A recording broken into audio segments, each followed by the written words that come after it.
Hello, good morning everyone. Welcome back to my channel. This is Wandering Igorota vlog. This morning I got up and I felt like having a longaniza for my breakfast, but then because we are living in abroad, we have to drive miles to go and find a Filipino Asian grocery before we can buy longaniza for our breakfast. But now I'm showing you how easy and how simple to make a longaniza. Longaniza, there's no really like exact recipe for it. It's as long as you don't economize the ingredients, then you will make a very yummy longaniza. So in this bowl, I'm going to use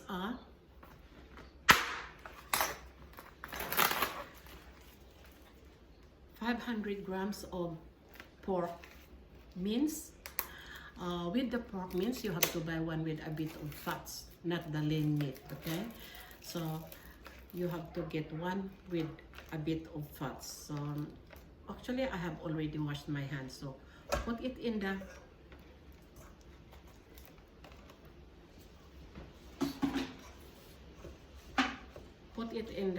mixing bowl. And next one, of course, is the garlic. This is 2 heads of garlic, okay? Don't economize. If you economize, then you will not get the right aroma of your longaniza, okay? So don't economize the ingredients. Dahil ito ay hindi paninda, hindi natin paninda, so we can put like, you know, extra ingredients so that you will get really this yummy taste of longaniza. So this is very easy. Now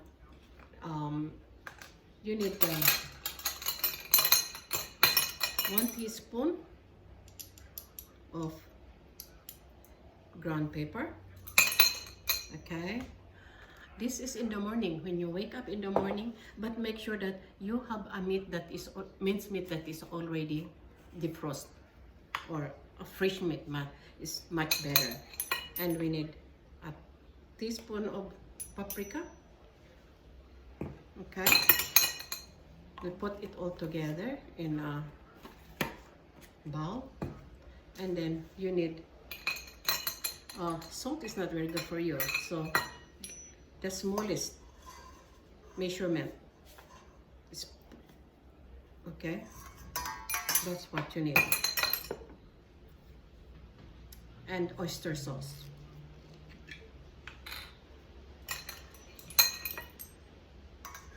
Okay, 1 tablespoon of oyster sauce. All right.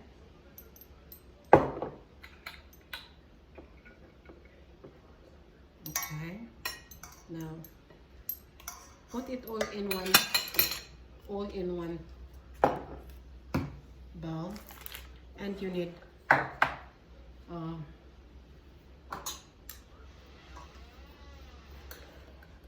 brown sugar, 1, 2, 3, 4 tablespoon of brown sugar, okay? There's more left in there. And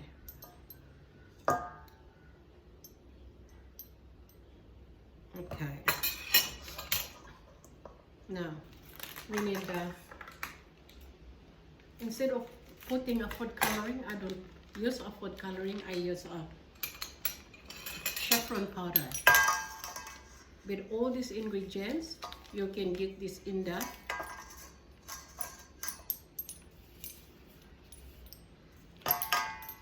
grocery, like Coles, Woolworth, like that.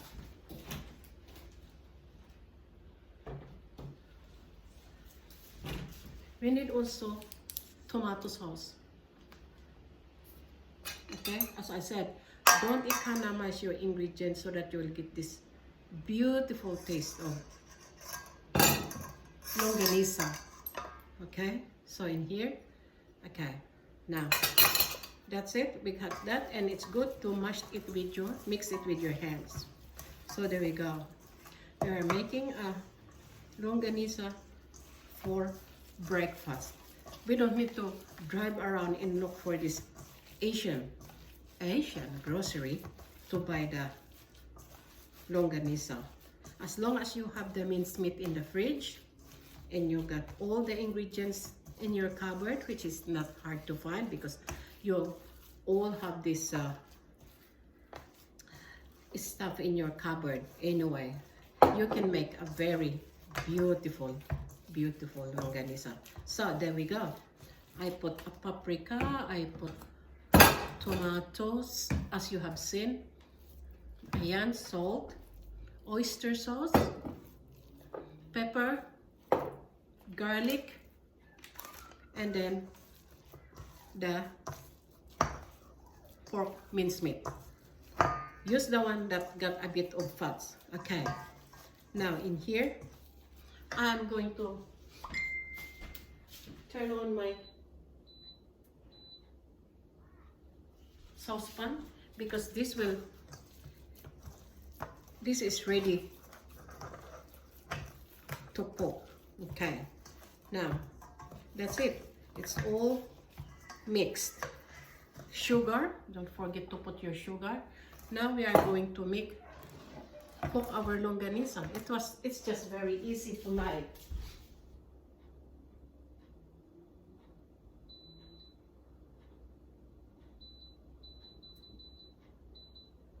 Okay. Of course, in the saucepan, it's a bit, for me, if I cook my longaniza, because this is pork, I put a bit of water in the saucepan.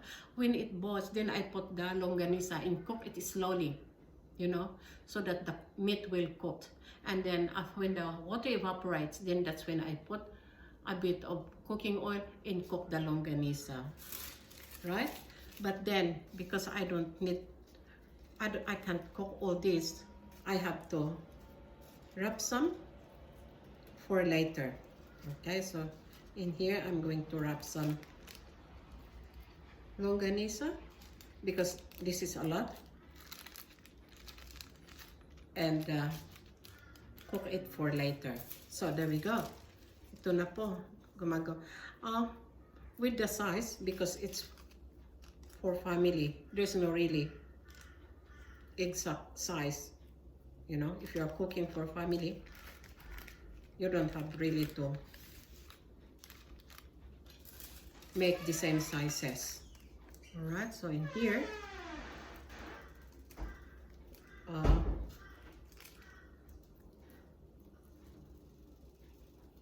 I'm wrapping some this is skinless longaniza. Okay, so I'm using the baking paper, and you can put this in the freezer and cook it next time for your breakfast. Okay, there you go.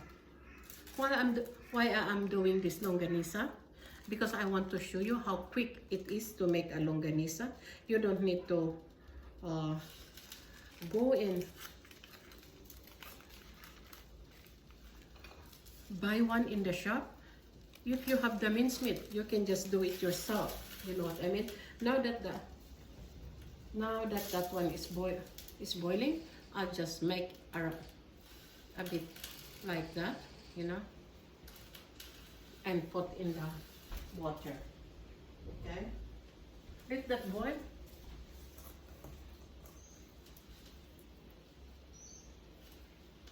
So that's it. We are making our own longaniza.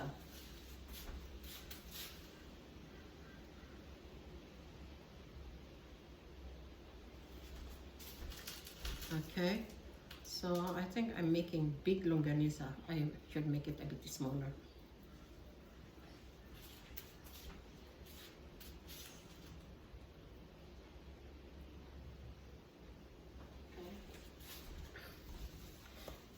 And at least if you don't economize the ingredients, you will really get this longaniza is melting in your mouth. Okay, so there you go. That's it.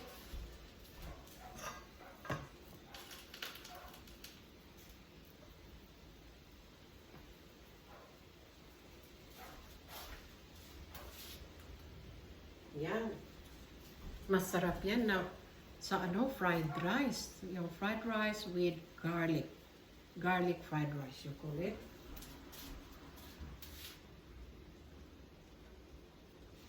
There you go. See? This can satisfy your family. Because if you go and buy one in the shop, you only buy a little. One like that. Only maybe little. One like this sizes. Maybe about 8 of this, and it costs you $15. You might as well make your own. Saves you money, and it satisfies you. Okay?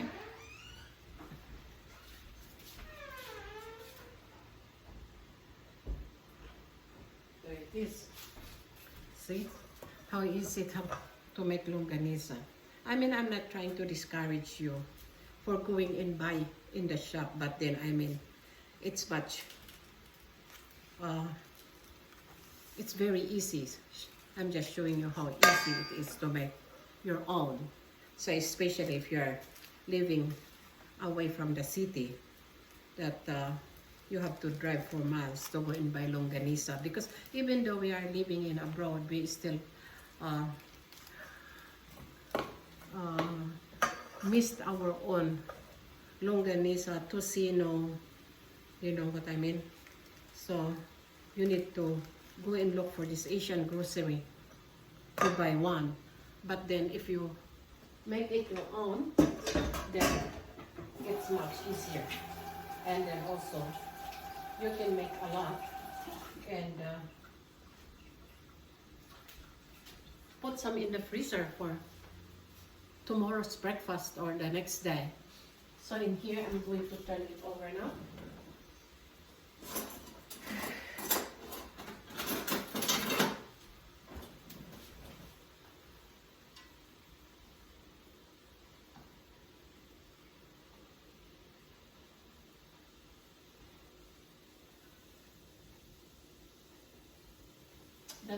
That's it. It won't take long, and that will be cooked. So once that is, the water evaporates, we will put a bit of oil and then fry it. See, that's very easy, isn't it? So here we go. The water is starting to evaporate. Because for pork, it's alright for beef. You don't need to cook it properly. But for the pork, you need to cook the pork. So now that the water evaporates, I'm going to put cooking oil.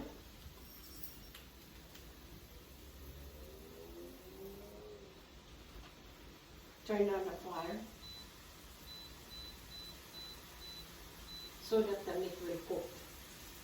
Not too much oil, because that meat got fats. So let that fat of the meat cook it.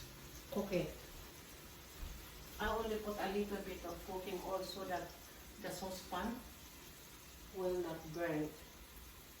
Because there is sugar, we put sugar in that, so just it will burn a little bit.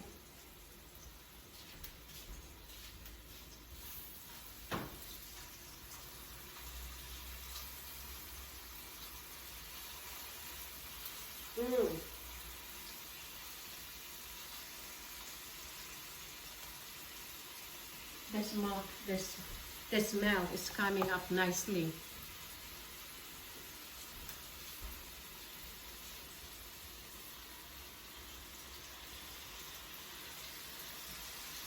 Wow. The smell of the garlic is really very inviting. See?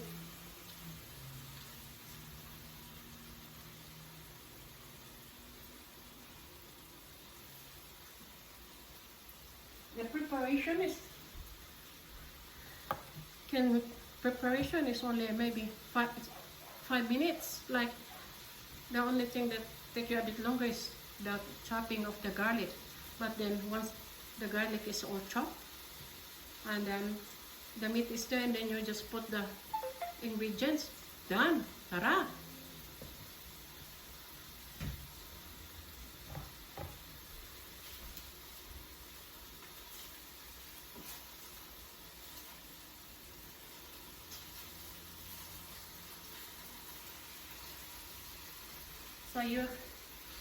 So ito na po mga kababayan.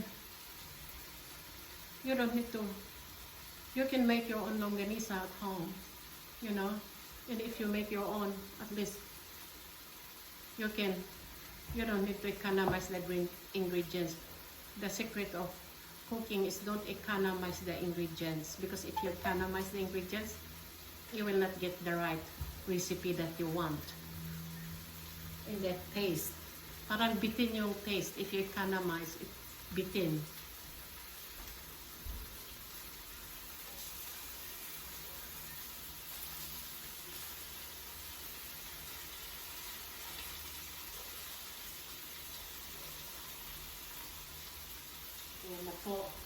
That will not take very long. So, because I had extra here, I can put this in the freezer for next time. Okay. There we go. That's it. How easy is that?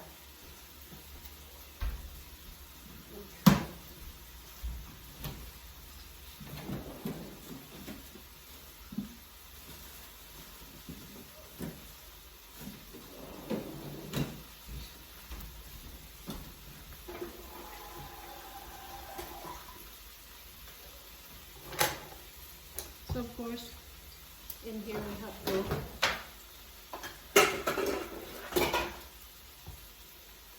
yum. You got tomatoes, then you got garlic fried rice in the morning, then you got eggs, and then you have the longaniza. Wow, how perfect is that? Para din nasa tayo, para din tayo ay nasa Philippines, di ba? Ayan, natutunog na. It's not burning, it's the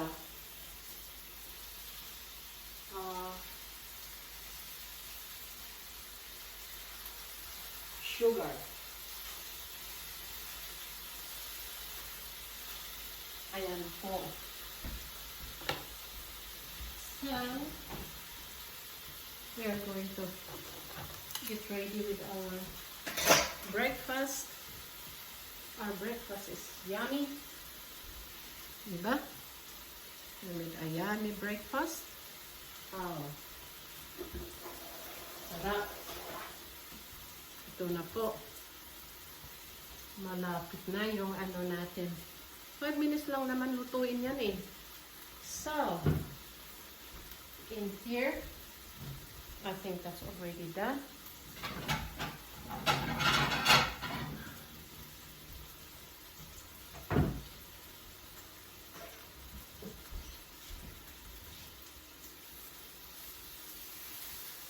Ayan. Luto na.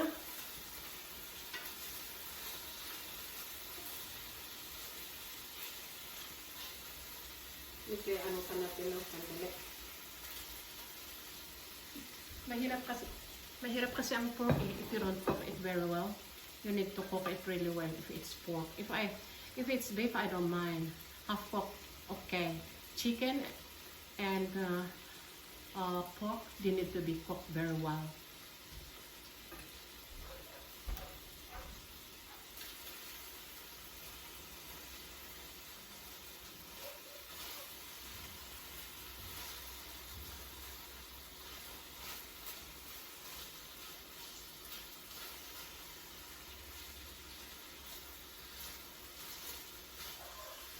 Ayan na po.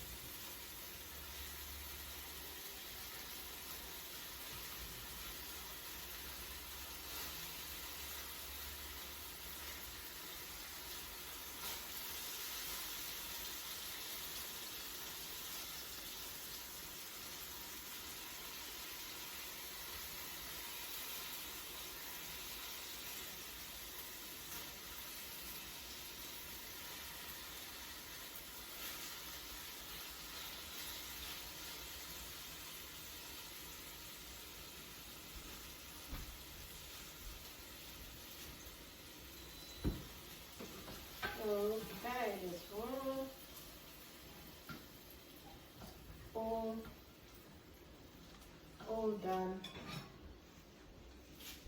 So ito na po, luto ng ating longaniza. And earlier, I already made fried rice and eggs, and now that's our longaniza there. And let's have breakfast.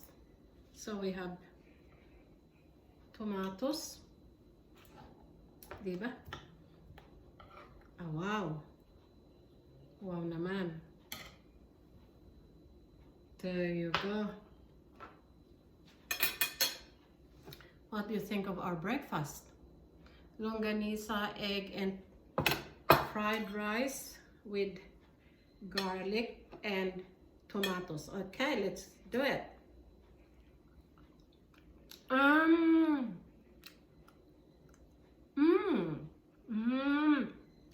Yummy longaniza.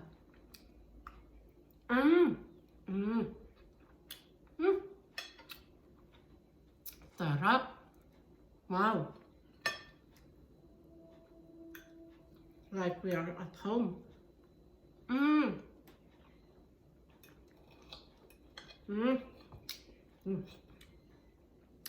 Tikman natin ng egg. Masarap. Perfect breakfast. See? We don't need to go to the Philippines to have longaniza.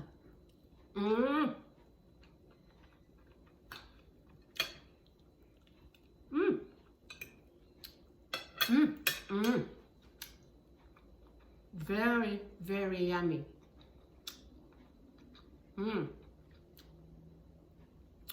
That's it. Para ako rin nasa Pilipinas, di ba? I made my own longaniza. I did not need to go to the shops to buy it. I just made it my own. So, ito na po. Masarap na breakfast. You can do this at home. And if you did not subscribe, please subscribe. Follow us on Facebook page. And don't forget to click that notification bell so that every time I make a new video, you will be updated. Shout out po to my subscribers. Shout out po to the viewers. Thank you very much. And I will see you in my next video. Bye. Have a good day. Bye.